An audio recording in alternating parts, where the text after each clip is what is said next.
Morning test team. This week you will not be receiving a fancy video or anything like that. We are just going to strip down to the fundamental, which the topic of this week is assume positive intent. We all come across conflicts, especially in today's chaotic life.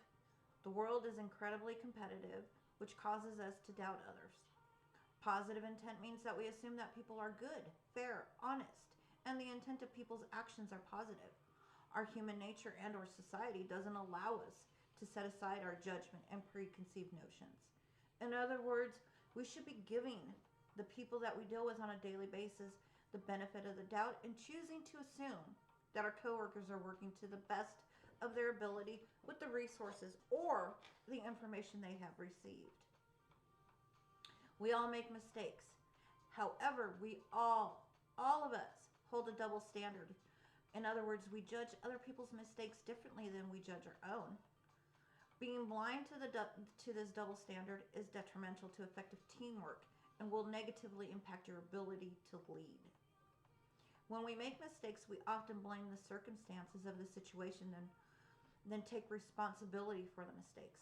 When other people make mistakes, we tend to overemphasize on the other person's role in the mistake. We are quickly to blame them. As a result, we tend to assume that other people's personalities, characters, and or values have led to their mistakes, such as it was their fault, they were not sincere, they had negative intentions, they're stupid, ignorant, and dumb. Once these conclusions arise in our heads, we tend to act as if they are true. We need to learn to give people the benefit of the doubt. Assume that they have had positive intentions. Identify the situational details. Get the bigger picture. Judge others the same standards as you use to judge yourself. With all of this said, what does it mean? We need to start looking for the brighter side in any work situation, reminding yourself that coworkers, managers, and even our customers have good intentions. Try to avoid sending rash emails based on your strong emotions. Walk away and count to 10 before you hit that send button. But always remember the whole story before. Always get the whole story before making judgment, as it could be that there was a lack of clear instructions, communication, rather than assuming that it was incompetence or laziness. Again, we all make mistakes.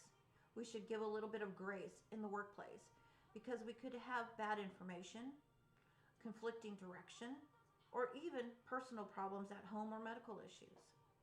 Assuming positive intent is clearly a powerful leadership tool. However, to get good at it, you must first recognize your automatic tendency to see negative intentions when something impacts you negatively.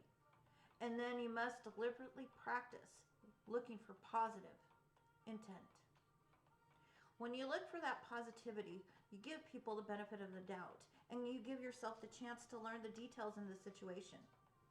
You may be surprised how often sometimes you learned something that you hadn't expected. Once you learn the details, you may see that the team member was indeed committed, competent, and on top of the situation. Of course, there are those few cases that we learn that it was a negative intent. So you need to learn to allow yourself to learn this as well. Rather than jumping to conclusions without clear information, then you can act on clear and verified information. By assuming this positive intent, you are also practicing and leading the collaborative way. You're looking to avoid many embarrassing and damaging conversations. We've all been there, done that. Just as importantly, assuming positive intent makes it easier for others to engage in a productive conversation rather than getting defensive.